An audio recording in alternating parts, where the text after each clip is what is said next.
Welcome back, everybody. Welcome back to Phil's Recap and Review. This is for Only Murders in the Building, Season 1, Episode 8, Fan Fiction. And what another amazing episode of Only Murders in the Building. This show just keeps getting better and better. Now we're kind of sort of doing a little bit of a commentary on the people actually watching the show. The show is talking about us, talking about the show.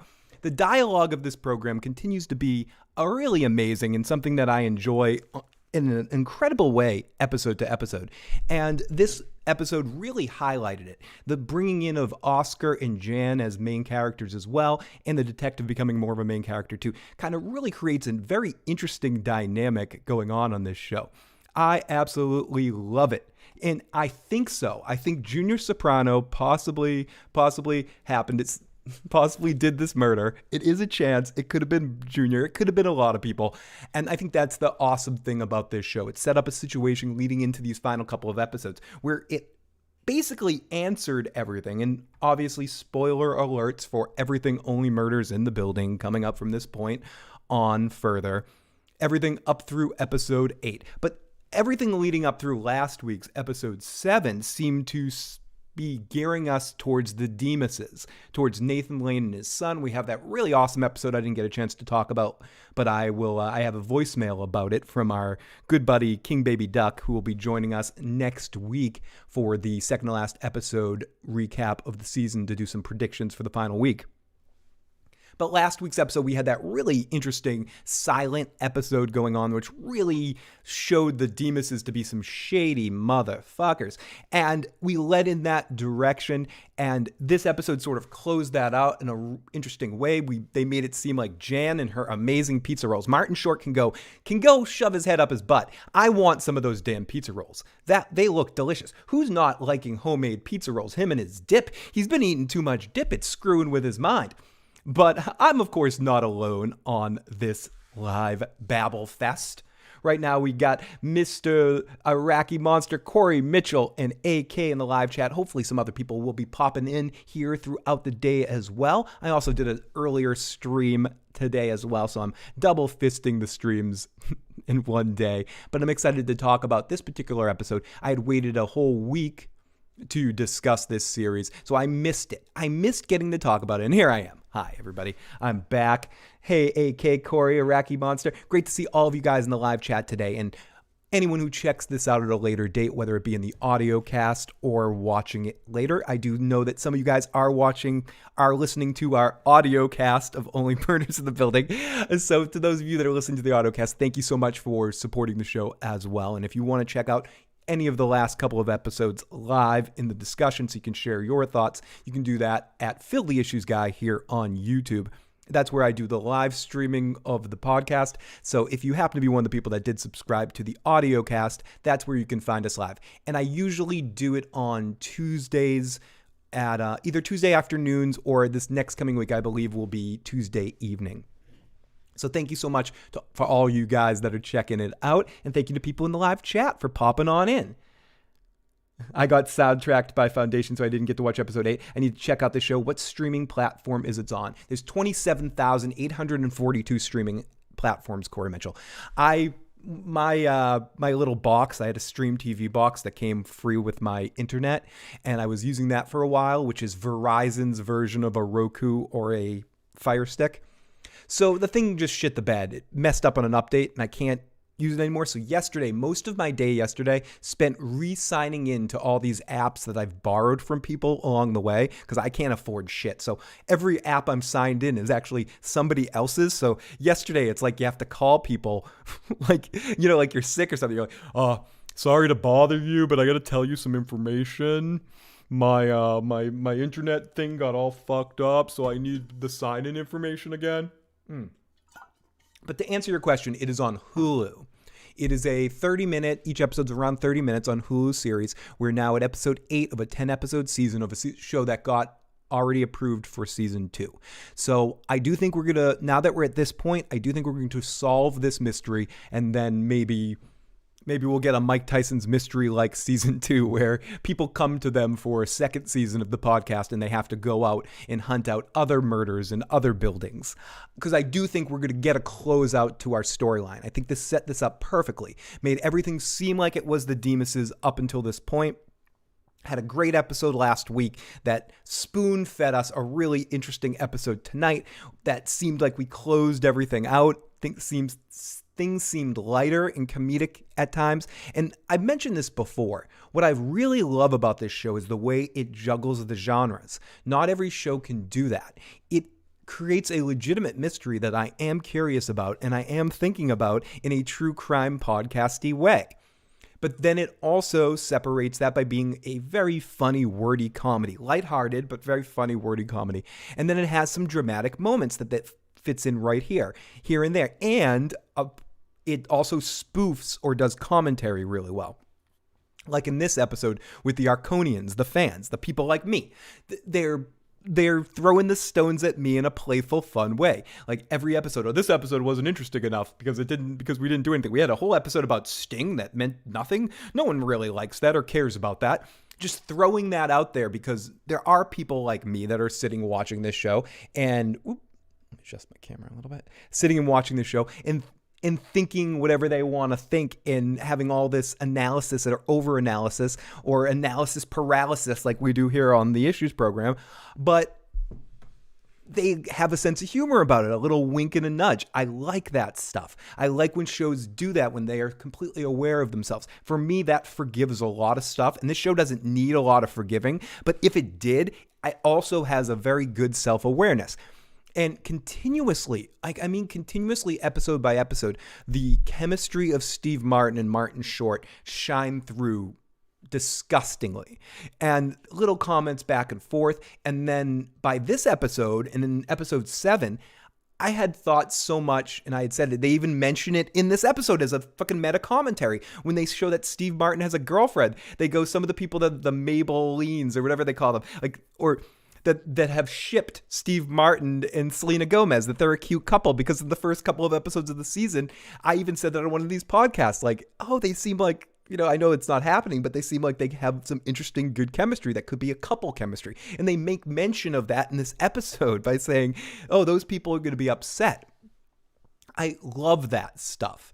And I love the balance that they do in this program to be able to juggle all those events in the series. And leading after this episode in particular, just really kind of set you in a certain direction. Made you think that Jane was, is that her name? Not Jane, Jan. Jan is full of it. And Jan is, an idiot just offering up awful information when everyone else in the team's kind of working together. And having the fan fiction came in, which is the title of the episode, and having the fans come in and offer their information, which led them down a path to get a solution. But basically it all just ends up being fucking fan fiction. I love it. I fucking love it. I love it. I love it. I love the show. Love the show. Love the show. Love the show. Hey, I'm thinking about, since I have the capabilities here, I might do a stand-up podcast. Yeah, let's see. Let's see how awful this looks. Hey, here I am. I'm standing up. Yeah. I think I need to adjust my camera angle if I'm really going to do the stand-up podcast, but I can do it. I don't know if you're ready for that kind of energy. I don't know if the world's ready for the energy of me doing a stand-up podcast. I need to adjust the camera, but I will do that because yeah, I got to do it. I'm in the mood. I'm excited. This show makes me excited because this show is lighthearted television entertainment at its best. It's really doing anything it can through multiple genres and multiple aspects of entertainment to just entertain me. It's not trying to tell a deeper point. It's not trying to pass through a message, which I'm okay with television shows, certain shows doing that. But in this kind of show, in this kind of comedic murder mystery show, I just want to shut my brain off and watch a game of Clue. And that's basically what I'm doing. And I'm also being ragged on in a fun way. And I like that too. I like having Steve Martin and his witty analysis of life tell me I'm a analysis paralysis douchebag that's sitting here doing my podcast thinking about what they're going to do next and can't wait for the next episode.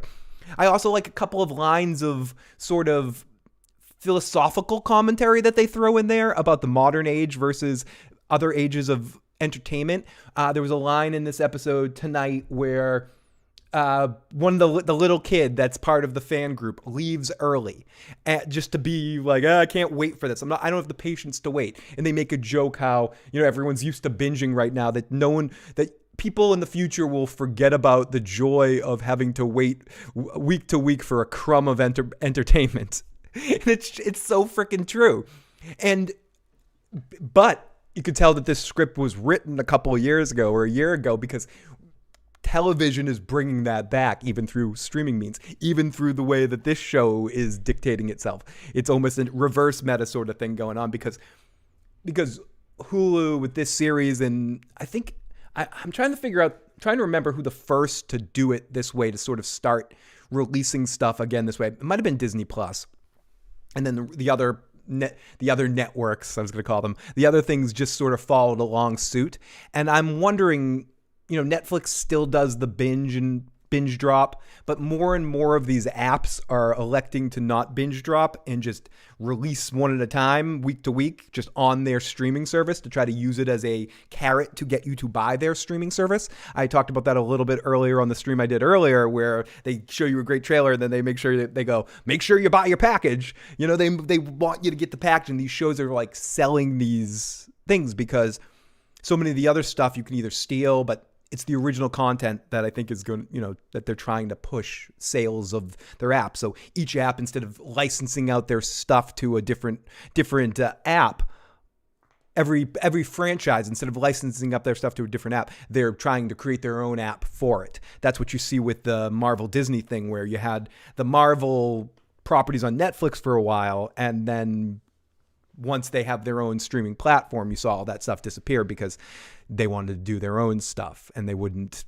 sell it off, which I don't know if I think I prefer the old method of selling the property to a handful, like having 2 or 3 of these streaming apps and then having a lot of companies license through it. But, it's a whole big thing, with money, and they're figuring out the new setup for all of that. So all of that to answer the question of, I'm playing my own Only Murders in the Building analysis of how only murders in the streaming world. But to answer your question, it's on Hulu, which will also be the Orville, and I think each one is making it necessary to get it. And I went on a random rant on this because I had to enter in all my app information to catch up to this. Hello. We got Negan in the live motherfucking chat. This Worf from Deep... It's Worf. I got a Klingon on my right side. Oh, thank you. Thank you for liking the new setup. I'm still working on it beyond what you can see behind me, but it's much more of a, I don't necessarily look like I'm in my mom's basement. I mean, if you look over there, I'll do a tour once I'm set up, but I got the drum set in the other room over there. I got all my little booze and bar over there. That's my living room where I can go.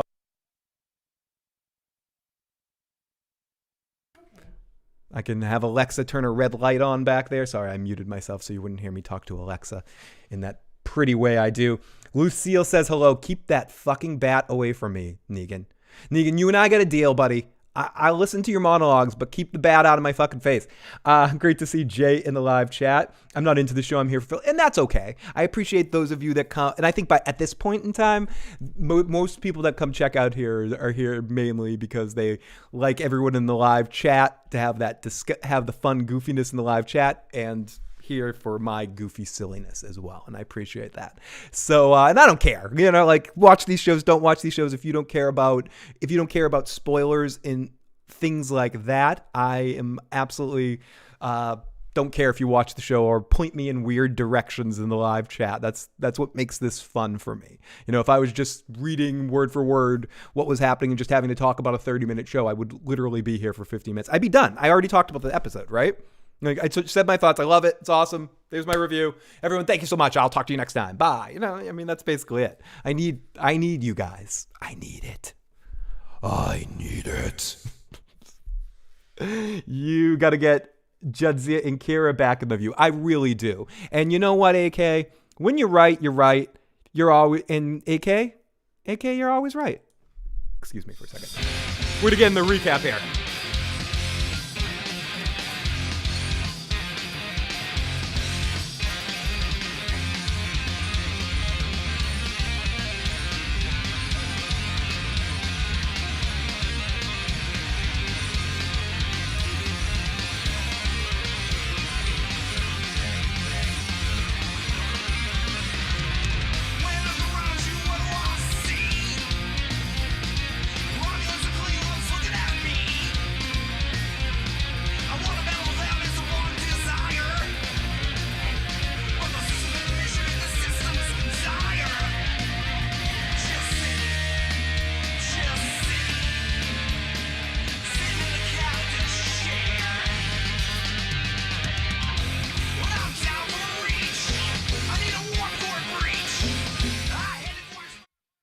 Okay, there you go. It's a little bit more part of the show right now. I have to adjust my setup a little bit more and figure out, probably put this where I have the other room divider eventually. But yeah, that works. Now, this is only me in the building. I'm like, I'm used to my last place. Not so much the second to last place. The last place I was in the last year was very congested. I had like something behind me and I couldn't even move. My chair was stuck in one spot. So I finally feel free to jump around like an idiot, especially because I know the people that live downstairs. I'm friends with them. They're at work right now, so I can make as much noise as I want here during the day. So you might see more daytime podcast type random stuff. Obviously the nighttime stuff too, but now that I know that there isn't a person working downstairs during the day, from home as well, essentially. So yes, okay, good. I just woke up. I worked a double shift yesterday. John Hakemaker, it's great to have you in the live chat. Hopefully we'll entertain you and you kick back, crack open a drink. It's 6:00 somewhere and enjoy the ride, Harrys. I'm going to talk about this episode of Only Murders in the Building. But before I go any further, let's listen to a little bit about episode 7. And we're going to play my good buddy, King Baby Duck, Evan, from the No Borders, No Race podcast, who will be joining us next week. Evan is an amazing guy. I'll talk about it a little bit more when he's on. But if anyone likes my bullshit or is really annoyed with my bullshit, either way, Evan's kind of to blame. He was a friend of mine in college that we worked in TV club, in the cable club together. And we put on a couple of random broadcasts. I think we recreated an episode of News Radio with him and somebody else that I directed. I acted like a tyrant. He did a show where I played a character. We did a bunch of fun little skits and stuff together, but he had a radio show at the college radio station, and I got to admit, at the time, I was very jealous of Evan. He was doing it every week. He had a cool little thing going on, and at the time, I was watching a lot of Frasier. That's right, Frasier. And I was like, I want to do a radio talk show and talk about stuff. So I ended up mentioning that to Evan, who basically literally held my hand and brought me down to the college radio station and shoved me in a booth and said, do your thing, which was the first Issues program. And that's how the whole Issues thing came out, because I was supposed to be Issues, like talking to people about their problems. Like, everybody, I think the first show was like, hi, everybody, this is Phil the Issues guy. I'm here with pit farting and snake drumming with my banana in a hand and my animal crackers, getting ready to roll and rip and rap and roll and talk about some stuff and jump in a hole. Hey. But everybody, why don't you tell me your issues? Tell me your issues. Here we go. Here's the Issues guy.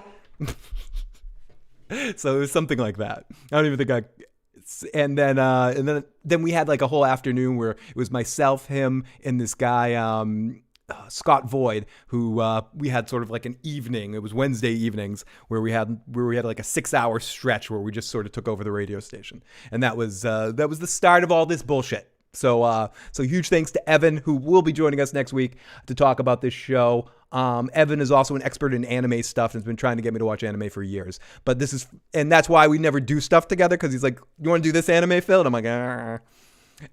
So finally, he watches a show I watch, and he's excited to talk about Only Murders in the Building. So let's see what King Baby Duck had to say about episode 7. Hey, Phil, I was just thinking, I think the target audience... Oh, no, sorry, that was Jay. Sorry.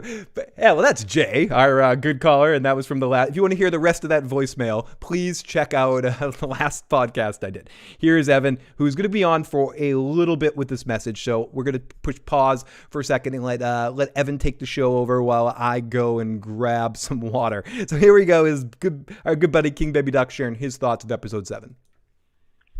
What is up, everybody? This is your King Baby Duck, Evan Borgo, from the Boston Bash Brigade, friend of Phil, the Issues guy, and Phil's recap and review. And let me tell you something about the latest episode of Only Murders in the Building.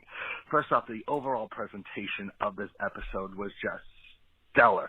The use of no sound whatsoever to showcase the story from the perspective of the character of Theo was just both beautiful and truly unique. It reminded me a lot of this episode of Master of None, where we saw a deaf couple talking about their sex life in a department store and everything. But If you haven't seen that episode yet, I highly recommend checking that out. But anyways, the whole aspect of this episode of Only Murders in the Building it just amplified the mystery of what's been going on regarding this certain murder with Tim Kono. And I'm just in awe of how we're starting to see all the pieces of this puzzle being put together one by one by one by one. And just the whole presentation of this specific episode just left me in awe for the entirety of its 30 minutes. One thing I really want to point out, too, is just how, as much as he's a truly appreciated actor in the theater realm, how underappreciated of an actor Nathan Lane is in television Absolutely. and film. Because even without the usage of words and using ASL, he put so much feeling and emotion into his characters. And I'm going to play the rest of Evan's message, but I just want to touch on a couple things he said, because he's absolutely right. The last episode really did set the scene extremely well within the silence. It also reminded me a little bit of the BoJack episode too. And Nathan Lane is an exceptionally underrated individual that has such a talent level that is beyond what people know about him, because the mainstream audience basically knows him mainly from The Birdcage and from some of his theater work.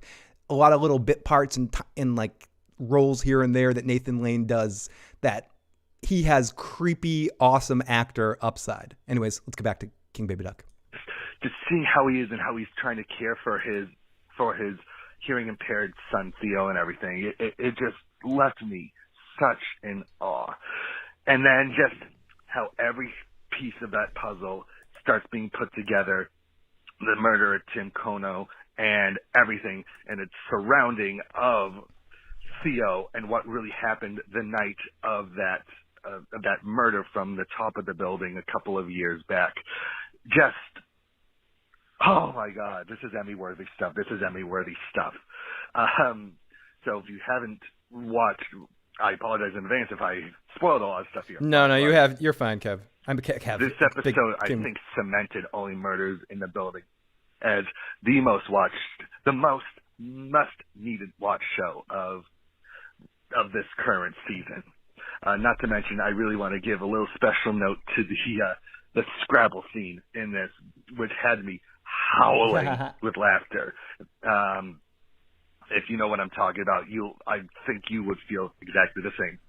Awesome. Thank you for the message, King Baby Duck, and your thoughts. I can feel your excitement through the screen too. And I agree. I think this show is worthy of a lot. I think there's so much talent and so much good work going on in this show. I hope it does get the credit it deserves long term. It doesn't get buried in the landscape that we're in right now, where shows can get buried because there's so many of them. And which led me to what I was going to say at the beginning, where I went to go sign in on I ended up having an Amazon Fire Stick buried somewhere that my cousin Gotti gave to me when he was getting through some stuff, because he ended up getting a new blah, blah, blah, blah, blah. I had one that was just sitting in a drawer somewhere. So I had to re-sign into all these apps, and I just saw, just for fun, I just clicked on TV and saw how many apps there are. And you could just scroll down. There's millions of them now. It's disgusting. So, I mean, a lot of free, but there are like incredible amount. Anyways, let's get into our episode recap here. Episode 8 opens up with the eager fans of the podcast named Sam narrating. He's outside with a group of fans outside the apartment block, and I have to say thank you to the, Ready, Steady, Go or something. So the website, something, where I did make notes to it, but I'm being a lazy fucker these days when it comes to taking notes, watching a show. I'm feeling like it's more entertaining for me to be able to watch the show fully and then comment on it and just read someone else's ridiculous recap that they write up. Fine. But I'm admitting and doing it. So here I am. I'm reading some article about the show, so I don't have to read fucked up spelling and not study everything that I'm seeing on screen. Okay, So we get the fans after they run Fallon, the Archimaniacs, whatever. Mabel's, they have the Maybellines, the Handelites, the prostitute. No, what? Anyways, they're really excited about and complaining about the episode, and we see a whole start with them. This episode titled Fan Fiction opens up eventually with Teddy threatening Mabel and Oliver, but we'll get into that in a second. Nathan Lane is so threatening, as I put there. I like when he's sitting behind the son. So is the son. The son's kind of threatening as well. A couple of really funny jokes. I'm reading my own notes right here, but Martin Short was so amazing in the scene, like sitting next to Selena Gomez. Anyways, the episode opens up with the eager fans of the podcast. They're all annoyed having waited too long for another episode. It then goes over to Theo, bringing Oliver and Mabel to Teddy after kidnapping them. Teddy is concerned that the podcast talks about his illegal jewelry business that we get uncovered in episode 7. And he kind of admits to everything that they've done, but says, I don't know shit about Tim Kono, which does come back later. They didn't really kill Tim Kono. And that's what's fucked up about all of this, and really good storytelling where you have two guilty people. I mean, these two are guilty for a lot of things. So having that just be an obvious thing that we see in the episodes really works, and obviously leads us to that point to think that they possibly are responsible for Tim as well, because Tim is involved with this jewelry business, uncovering stuff, things that happened with Zoe. And you assume, or I did watching the first 6 episodes of the season, or 7 episodes of the season, that there was some sort of association between Zoe's murder and what happened to Tim. And there still could be, but that maybe the same person was involved. The same person did it. But instead, in this episode, it's all about uncovering that, no, it's not. It's not about the same people. Sorry, I keep looking right there instead of right here. Hi, there you are. There you are, guys. Hi. Is it uncomfortable when I look in the mirror? Hi. When I look into your eyes? Hi. Is it better when I look here? When I look into my own eyes on the screen? But anyways, it was really a good story plotting choice to do that. I like it. Because it made you wonder. It made you think. It got us focused on one thing and played the shell game to a certain extent. And I think with murder mystery stuff, that works really well when you play that kind of shell game. The gold teeth were super, super creepy. Creepy, creepy, creepy.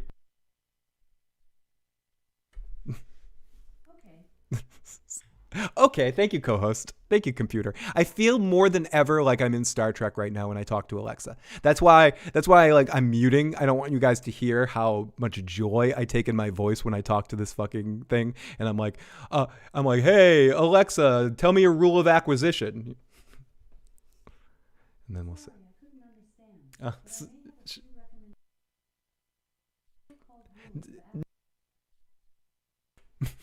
I fucked up. Okay, sorry. I almost always look at the chat or StreamYard feed instead of directly in the camera like I should. I know, exactly. I should look there, but I screw it up all the time. I tend to always look at myself. I'm so egocentric. I can't help but look myself on screen. But I'm not saying, oh, don't I look great? I'm more like, oh, God. Come on, crow's feet. Hide. Anyways, as I turn bright red for some reason. So Oliver and Mabel and Teddy, they're kidnapped. Teddy is concerned that the podcast talks about illegal jewelry business and claims they don't know shit about Tim Kono. He gives them a death threat, telling them to record their final episode and say that it was all ultimately a suicide. Much to do about nothing. Shut the hell up, and I don't want to hear anything else about this. Oliver and Mabel tell Charles after they get returned home that they received a death threat from Teddy. And it's in a funny scene where we see that Jan and Steve Martin's character, Jan and Charles, I keep wanting to call him Brazos or Steve Martin. Jan and Charles had some sex. They did the sex. And this is where the show is just wittily amazing. They throw in this whole side thing that's easy to miss if you just like are kind of focused on because they do it fast. And that's the Steve Martin stagey vibe to it, where in witty David Mamet, David Ives kind of wordy dialogue stuff going on, where Jan just goes something like, Brazos, do you call him Brazos? No, that's our safe word in bed, or something like that. Where she just does a little aside about how the name Brazos is just their safe word. And then in a later scene with Selena Gomez and Steve Martin, and he says, Brazos is on the case, and she goes, I never want to hear that word again. It's just like funny little back and forth that for me tickles parts of my fancy that you guys don't want to hear about. That's a serious story with me and my fancy. That would be an uncomfortable environment if we got into that. But you know the point. Okay, so Oliver and Mabel tell Charles Brazos, maybe that's why I try not to say his name, received a death threat from Teddy.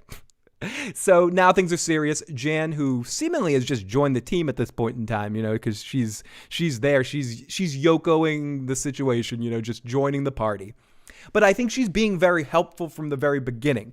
And I think it's interesting that Mabel and Oliver really hate on her. It's just a funny sort of jealousy kind of thing where in this episode, Steve Martin's attention, instead of being focused on the three group, is for the most part focused on her. He's excited, and you can see it in him, which is really awesome because this character, from what we've learned about him leading up into this point, is really, and that it seems to be happening with all of our characters actually, right?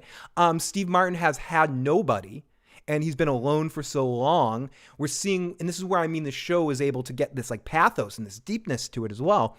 He's the most excited about this whole group thing. He's okay with Oliver bringing the fans by or having Oscar come on in.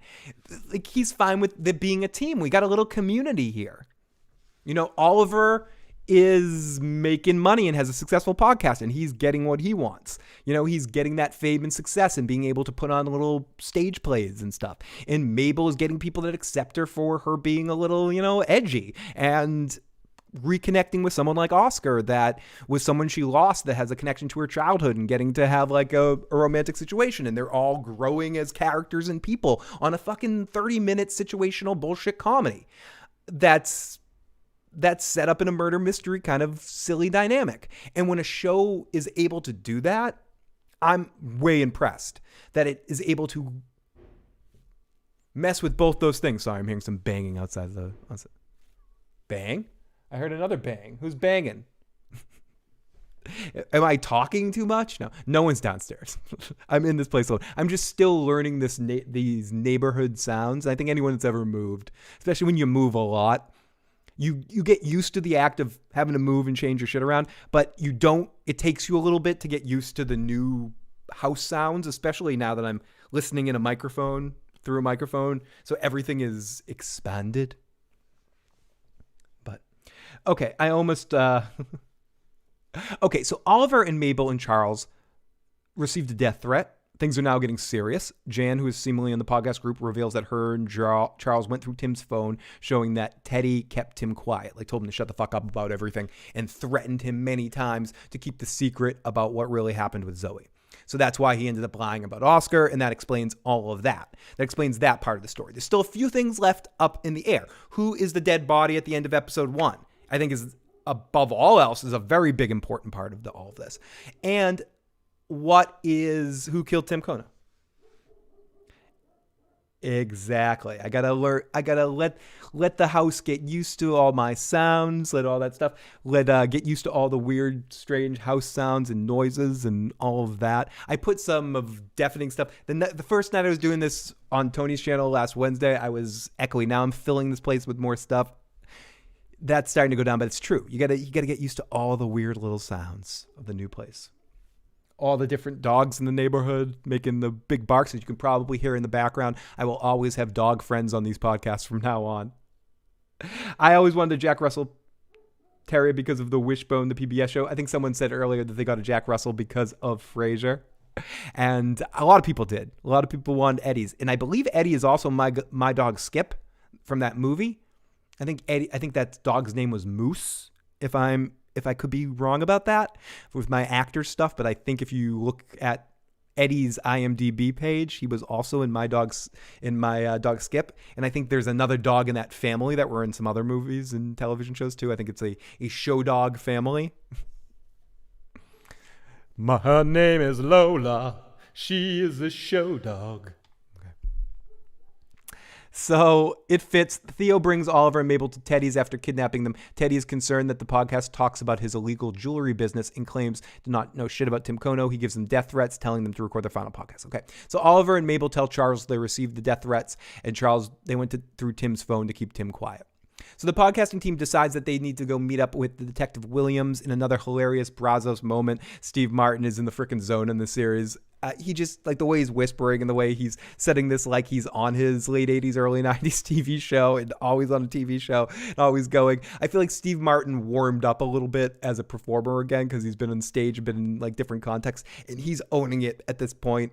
As much as Martin Short and Selena Gomez really destroy their scenes in really great ways, Selena Gomez doesn't hold this team back at all, and Martin Short is hilarious as always, had some incredible Oliver moments.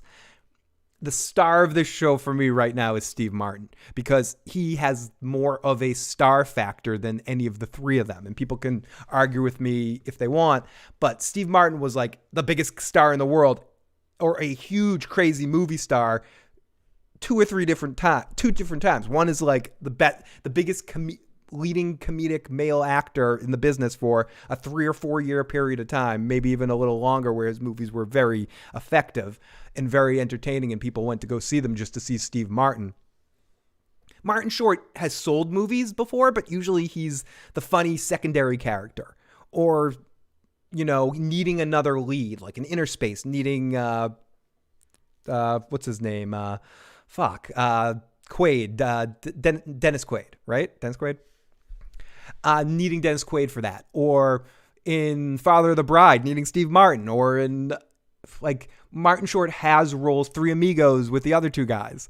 Martin Short has moments, like skits and stuff, where he's freaking incredibly hilarious and owns the moment. I believe if you're in a room with all these funny guys, Martin Short's going to be the biggest guy out there next to, like, what Robin probably would be. Like, Martin would probably be the only guy that could, like, match that Robin Williams, like, crazy all over the place-ness at times. But Steve Martin is a star and he's getting into the zone again. And I watch these episodes for Steve Martin more than anybody. And he just sells and kills every single moment he's in, especially now. And in this scene, just with talking about the toxicology report and all that stuff, it's just unbelievably hilarious. And he just owns every moment.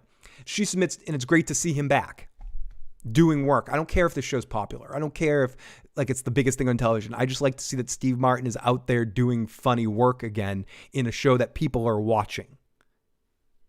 People are watching. Steve Martin, people are watching. She submitted to a toxicology report to help the team out. So the podcast team says, what do you need? What do you need from us to help you solve this case? And she says, I need the who, the how, the why now. And Martin Short goes, what? And she goes, not the what. Why the fuck did you say what? I didn't say anything about what. I need the who, the how, the why not. Tell me the how, blah, blah, blah. And it's a funny little scene where, again, some good wordplay with them talking about that very off of everyone else talking about it. It's really fun. We got the Westerosi Ninja jumping on in here. Great to see you in the live motherfucking chat. Great to see some of our friends popping on in this afternoon, helping me double fist a podcast this afternoon as I was on early at 8 this morning talking about some trailer that dropped today. So if anyone's interested in that, make sure you check out that video from earlier today. But yeah, you got to blame it on the Milt. Great to see you, though, in the live chat. So then we get to my favorite part of the episode. Back to the apartment. Jan comes in with homemade pizza rolls. Like, what the living motherfucker are people having homemade pizza rolls and they didn't invite me? Like, now I know what I'm making for dinner tonight. I have a pizza dough. I have a roll. I got to just make some homemade pizza rolls. And I assume what the homemade pizza roll is just like a little mini calzone. Like she painstakingly made a bunch of little homemade pizza rolls. And if nothing else is important in this episode and in my life,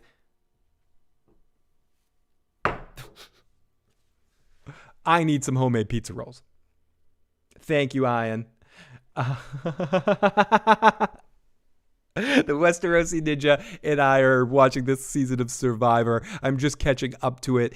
And it hasn't hooked me like previous seasons have yet, in the sense there's too many, just do a quick aside here. There's too many twists in the first season back. It would have been interesting to, and I'll talk about Survivor on a later date once I get more into the season, maybe post-merge or something like that. Like, 'cause it takes me a while sometime. But up until this point right now, I feel like in the first 2 episodes, they've thrown way too many twists way at once where they should have simplified it after being gone for so long. Instead, it looks like they've read some people's cards and letters to say that they like Australian Survivor better. And this is Jeff's way of improving that. And it's not working. It's not working, Jeff. Not in these first 2 episodes. I don't like the speed of which things are going. I missed 39 days. The 26, I can feel the speed. I can feel the quickness of the stuff. I don't mind the editing. I don't mind some of the changes, but you should have like scaled your adding bonus thing down to, instead of doing 10 million, maybe do like 1,000 more. I don't know. Anyways. Enough Survivor talk. Back to this episode. So Oscar brings in the new evidence. He tells the team that Zoe's ring was sold to Tim before he died, and they're all confused about how they couldn't find it in his apartment. Tim had the ring the day before. Maybe who killed him has it. And this is the point where we get our whole group together, and everyone seems pretty accepting of having Oscar in there, but Martin Short, Mabel and Oliver really got the hairs across their asses for Jan being there. He's complaining about the pizza rolls being too dry, even though he eats 6 of them. He's going to sneak out and go buy some more dip eventually. Is Only Murders worth watching? If you like Steve Martin and Martin Short, if you have a affinity for those 2 actors and their performancing, and you saw their stage thing that they did on Netflix, and you like their dynamic back and forth, and you like lighthearted murder mystery comedy kind of stuff, or you've seen or listened to every true crime podcast out there, it might be a show for you. I don't know if it's a show for every single person in the world. Should definitely watch the show and is going to love this show. I think it's a show for me, and it's a show I think is well done and created good and gives good mystery and gives good comedy. But it is lighthearted comedy. It's not pushing any envelopes. It's going through the same pathways, cooking you the same meal, but preparing it really, really good.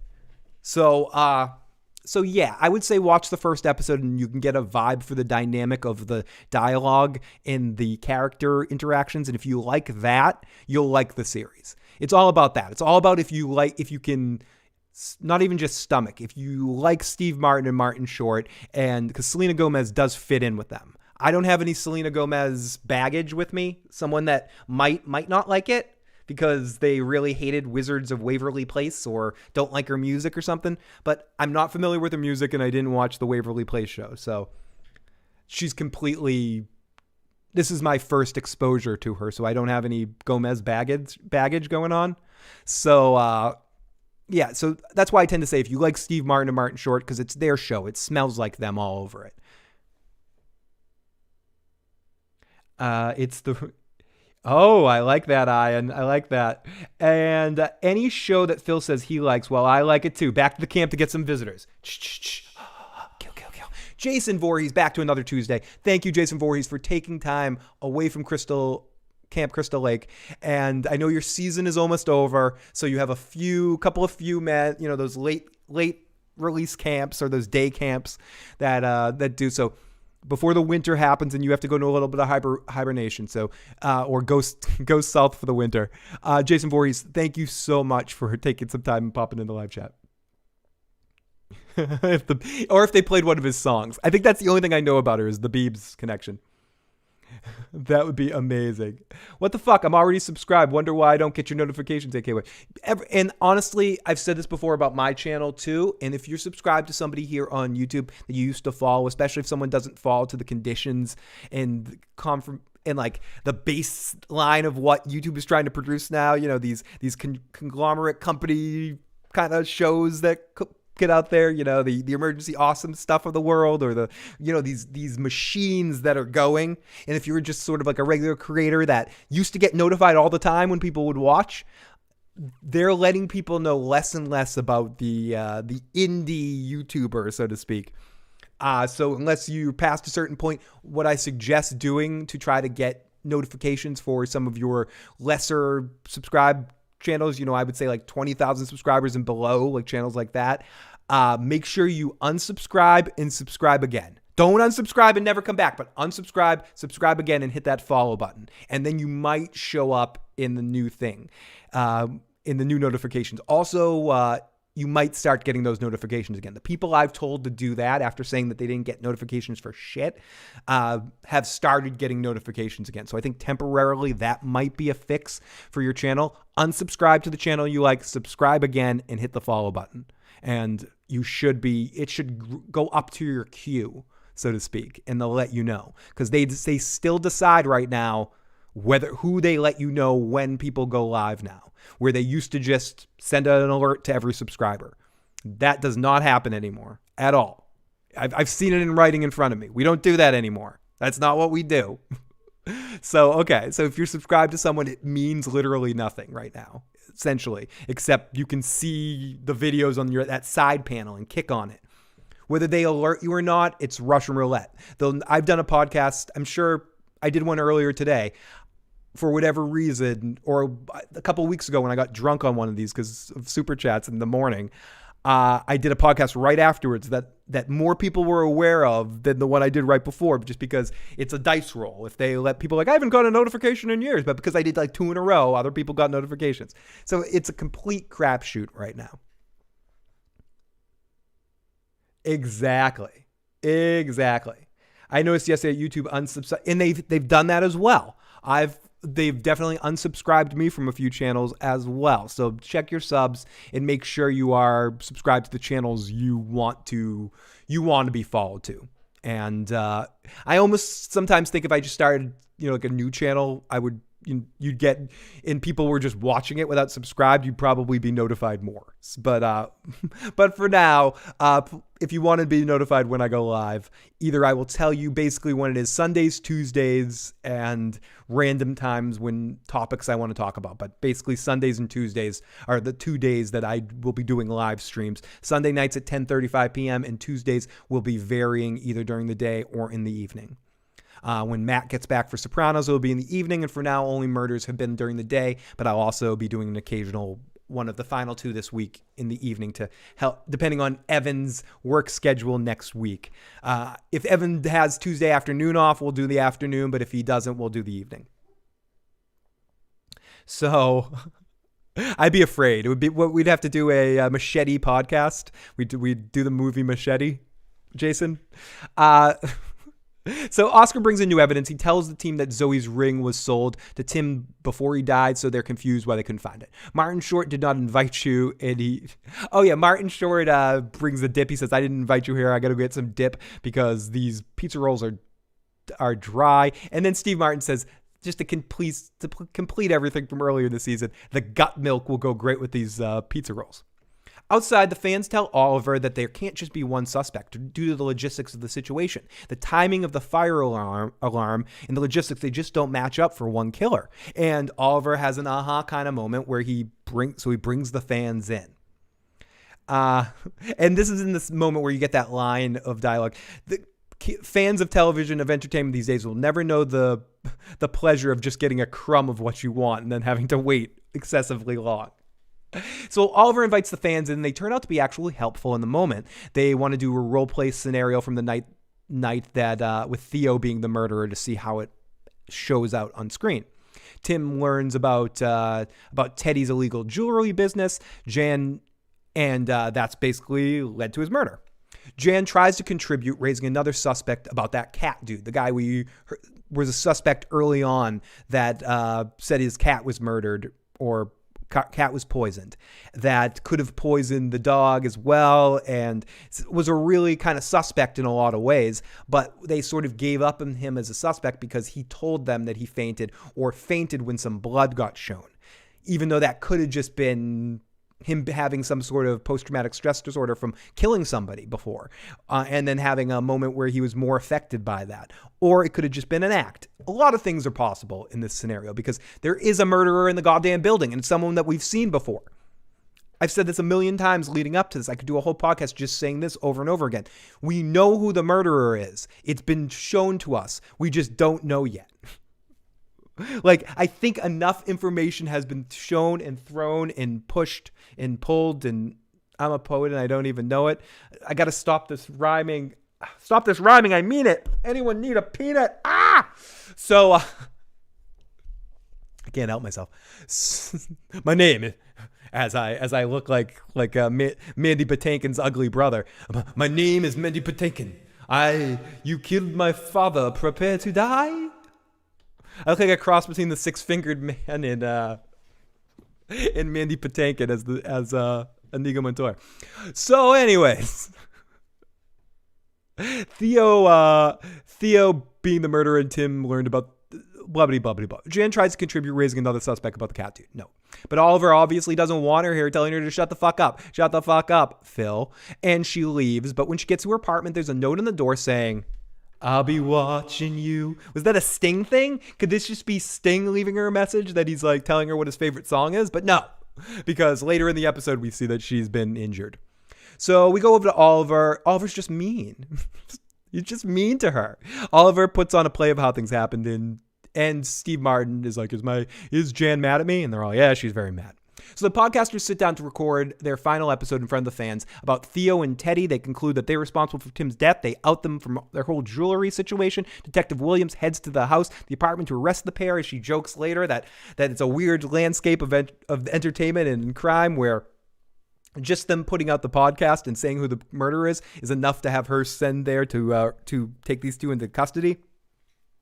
And let's be fair, even though we get the outcome at the end of the episode where we realize it's not them that committed the murder, they still committed enough crimes with the jewelry hijacking, taking jewelry out of graves and killing Zoe and covering up that murder, that they're still screwed. They're still going to be prosecuted for something. They're just not prosecuted for Tim Kono's murder. So they're not going to be a problem for our team in these final two episodes. Maybe later on, if just the son goes to jail and Nathan Lane gets probation or something, in season 2, we might see the revenge of Nathan Lane kind of thing. But I think for the most part in these final two episodes, we won't be bothered by the Demases. I think this ends the Demas story. I could be wrong, but that's what I think. So, it concludes with them being responsible. Detective Williams heads to their apartment to arrest the pair. The podcasters celebrate, believing that they've solved the murder. Mabel shows a video from Tim to Oscar about how he's sorry, how he got pressured, and how Oscar was innocent, and how he feels bad. And the fans are rejoicing. Dogs and cats living together, mass hysteria. We see Oliver's son listening to the podcast with a big smile on his face. But some of the fans don't buy it. It doesn't make sense. So it's a little too cute. So as Jan was saying earlier. So the episode ends. Detective Williams rings Oliver, thanking him for that the Demases are fucked. And then she goes, very, very fun. This is basically the same thing I said when I was a junior in high school and my principal and vice principal pulled out a dime bag out of my pocket of my coat and I got expelled from school. My first reaction was, fuck. No, shit, fuck, no, oh, shit, oh, good, fuck, shit, fuck, man. And then ending the situation.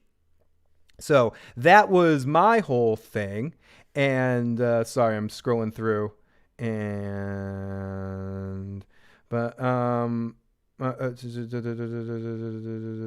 Sorry, I'm reading a text from somebody that I shouldn't read right now. I'm babysitting a puppy this weekend. So even though I don't have my dog for the final of The Walking Dead, I will have a random dog here. And we will call that dog for the remainder of the podcast Dog.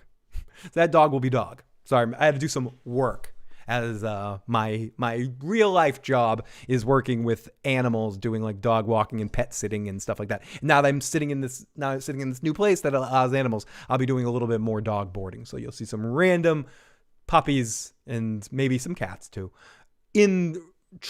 strolling past me during these podcasts in the upcoming weeks and months. That will allow to fund me to keep staying here to be able to do more podcasts. So, one hand, as Junior Soprano would say, one hand washes the other and then cleans up dog shit. So the episode ends. He goes, fuck no, fuckity, fuckity, no. Receives the toxicology report that Tim was killed by poison before he was shot. The Demases were outside too. She's looking at like a satellite view of the Demases being outside, and so they couldn't possibly have committed the crime. She also has a time-stamped photo of the night before proving Tim Teddy and Theo were nowhere near the crime scene. That's what it was before Tim was killed. There's still a murderer in the building. Jan might have been right. There's another suspect. Charles feels guilty and visits Jan. When he visits her apartment, something is wrong. She's on the floor and she has bled heavily. And that is the end of our episode, leading into our penultimate episode of season 1 of Only Murders in the Building. Wow. Another great episode. I don't know. This sends the case into a whole nother direction. I'm not sure if I even have any clues at this point who the murderer could be.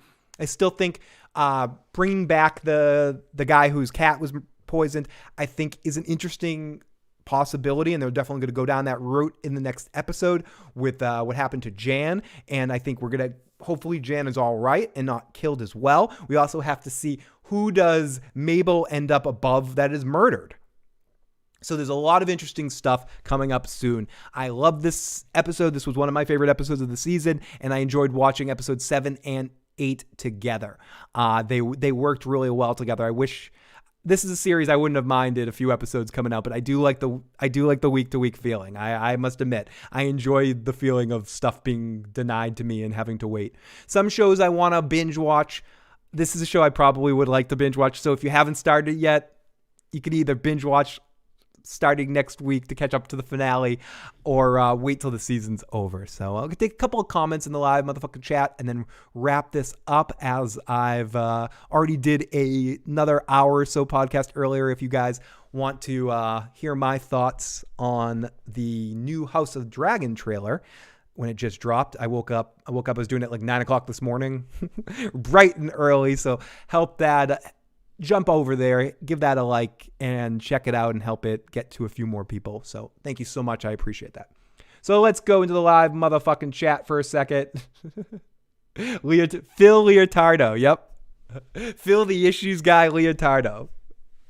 Listen, I want to fuck him I would do a podcast.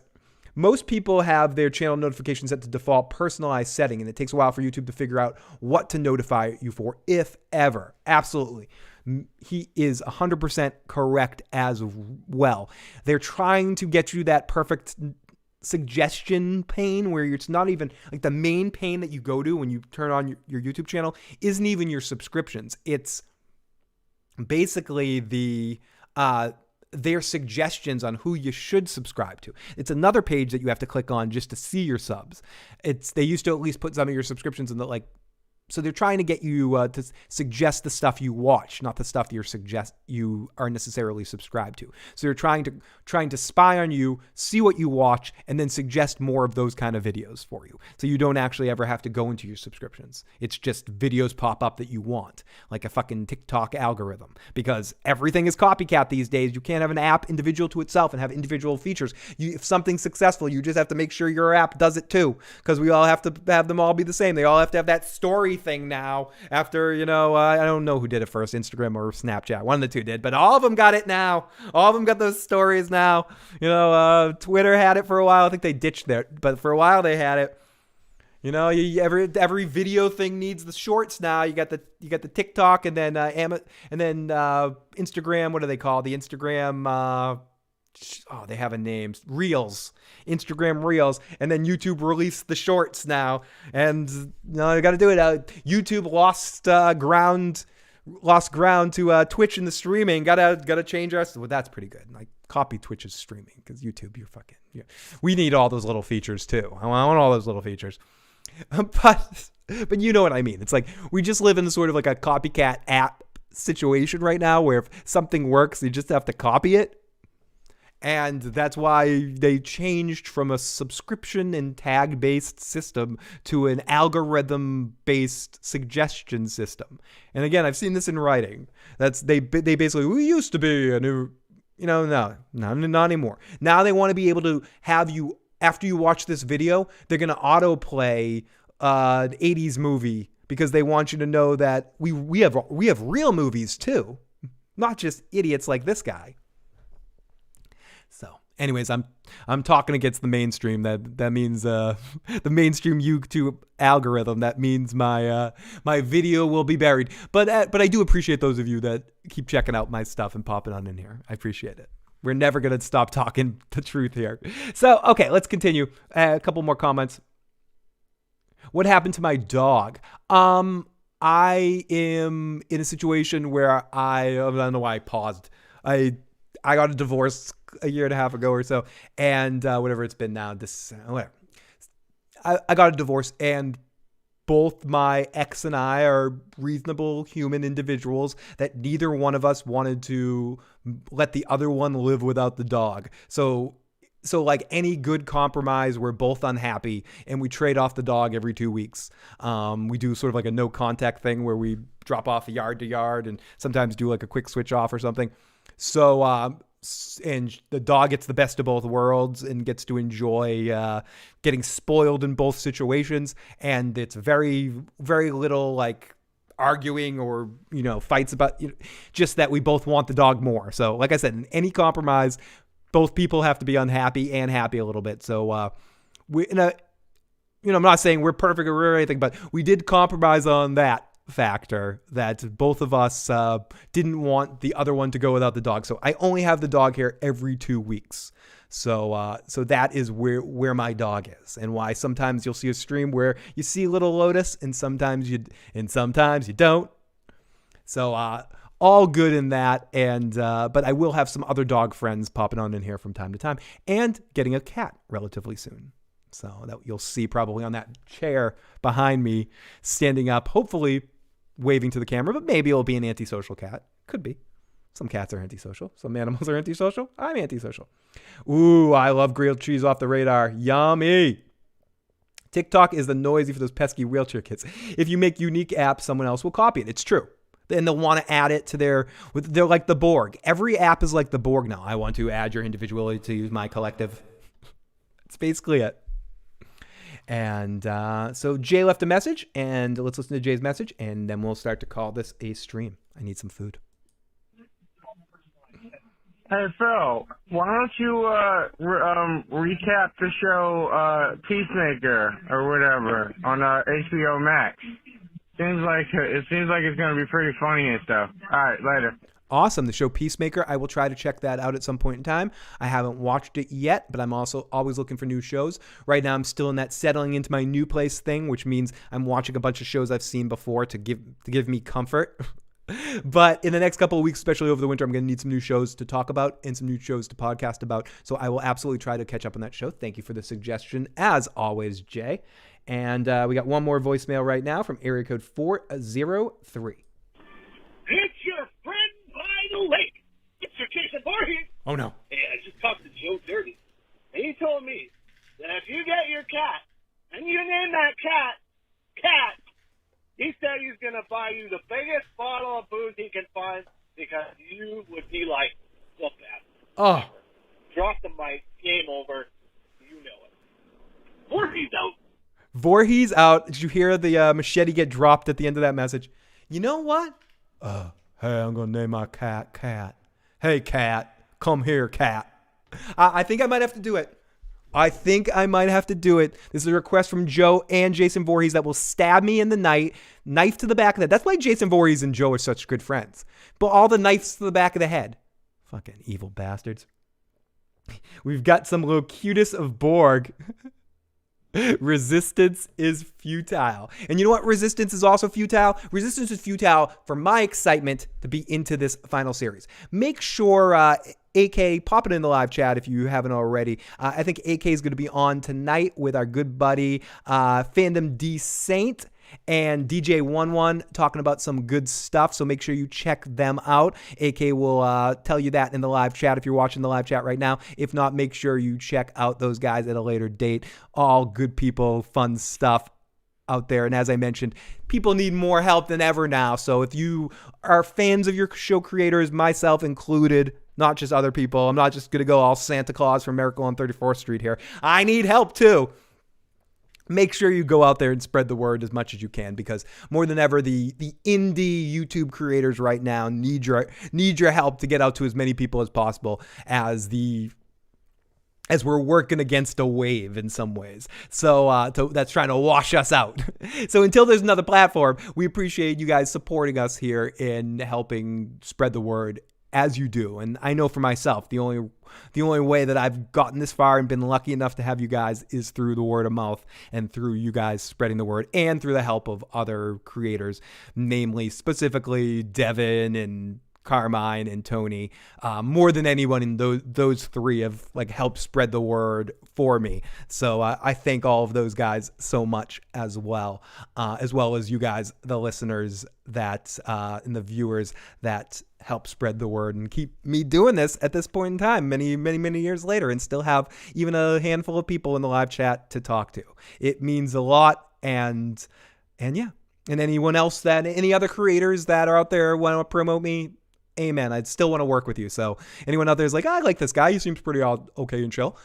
IGotIssuesMan@gmail.com. I'm all about kissing your bigger than mine ass. Oh, and of course, I have to also mention Nick from History Buffs, who was amazing enough to allow me to be on the channel and visit with us so many different times. And sometime over the winter, we're going to have Nick on as well. He's when he has a little bit more free time to come on, and we're going to pick some random silly movie to have a discussion about too. So anyways, thank you guys for checking out 2 streams by me today. You guys are awesome. And if you haven't already, hit the like button, hit the subscribe button, share my shit with a friend. Touch me all over. If you're listening to the audio podcast, come check out the live motherfucking chat. They definitely bite, but it feels good. I'll be on tomorrow night on the amazing Teflon TV to talk about another what if Game of Thrones situation. Tomorrow night, I already know what it's going to be. It's going to be what if Robert Baratheon didn't die? What if the boar didn't get Robert? How would the story be affected differently? It's going to be a lot of fun, and I'm sure Tony and I will answer some questions about the trailer as well tomorrow night. So make sure you join us about 6:30-ish p.m., give or take half an hour-ish on either side. We'll be live tomorrow on Teflon TV. I'll try to give a little notification out here as well on my community tab about that when we go live. So if anyone is subscribed, but if you haven't subscribed to Teflon TV already, make sure you do. So thank you so much, and thank you Westerosi Ninja, thank you AK, thank you Ion, thank you Justin Quarantine. It's kind of how I wish The Walking Dead was. Me too. Yo, Phil, you ever read the Surviving the Dead book series? It's pretty good, and I really love how the groups in the HBO would, how the groups and people would actually be. I kind of wish aspects of it were in the HBO show. I kind of wish it was Walking Dead. I have not read it yet, but it does sound really awesome. And dudes, when did you have History Buffs on? How they missed those streams? If you look back on the channel, you can see I had Nick on twice, maybe 3 times. I had him on 3 times. I think I had him on 2 Game of Thrones feedback shows 2 years in a row in seasons 8 and 7, or is it 6 and 7? And then I had him on back in during a Vikings thing. Like basically, if you search Nick Hodges History Buffs on my channel, 2 or 3 podcasts will pop up. Nick is awesome, and he will definitely be back. Him and I have been in talks about it for a little while now. He's just been really busy and dealing with a lot of copyright and different information stuff. Each time he posts a video, it's a challenge of getting it even to stay up there. You know, one of his last videos went down for a while. So Nick's always dealing with a lot of stuff, but when Nick has a little bit more free time, he cannot wait to come and join the live stream again. He's very excited to join us. And I actually date Nick back way back from the loading bar days on spill.com. So huge fan of him even way back then. But yeah, there's one where I kind of just talk all about History Buffs. I think it's called History Buffs interview with Nick Hodges, and then there's a couple where he did recap shows of Game of Thrones stuff with me. So definitely check those out if you haven't checked them out already. And I also joined Nick on a Dunkirk review live on his channel, which ended up being a technical nightmare. So you may not want to check that out. But yeah, Nick's been on a few times, and we've been lucky to have him. He's amazingly good people, as well as Claudia, who is Nymeria in the live chat, who also has a YouTube channel that I haven't had the opportunity to promote quite yet, and that is called Food for Thought. If you like anything to do with food origins and stuff like that, that is there is some there is some connection with, you can see it's done in an animated form, I think by the similar people. I don't know this for a fact, but I know her and Nick do work together in some stuff. So there's a character, I have to ask them this, there's a character in the Food by Thought videos that I think is, that wears glasses, that I think is supposed to be Nick in the background.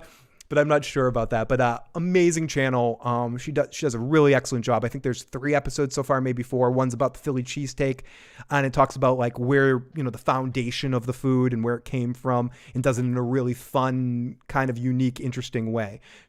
Really talented editor and really talented friend of the show, and is Nymeria in the chat. She pops in sometimes, which is Nick's fiance. So they are really great people. And hopefully I'll have her on as well when I have Nick on, because they're hilarious together, and she's great as well. So hopefully she will be on as well. We'll see if we can coordinate that. And we're going to have some drinks and have a discussion. Maybe watch a silly movie like History of the World and like talk about it. Like pick something that's not too serious to talk about with Nick, so he can get a break from deep diving into these historical movies. So anyways, thank you so much, everyone. This aside was brought to you by my tongue up Nick Hodges' ass. No, I love you, Nick. I love you guys. Talk to you next time.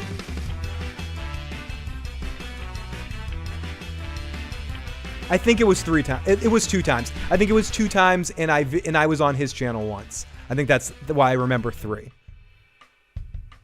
But yes, hopefully we're gonna get over the winter. That's my suggestion. We haven't decided what to do yet, but it's all just about organizing the time. I was moving. We were going to do it a little while ago, and he hadn't put out a video in a while, and he didn't want to do it before he put out a video. So it's just about coordinating it. So I'm going to hopefully get the both of them. And History of the World is just like my first pick, but something comedic to just take a piss and watch live and talk about, that kind of thing.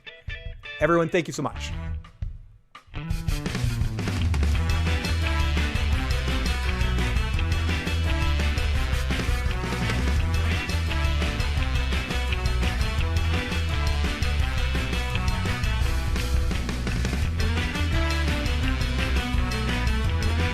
Shut the fuck up, Phil!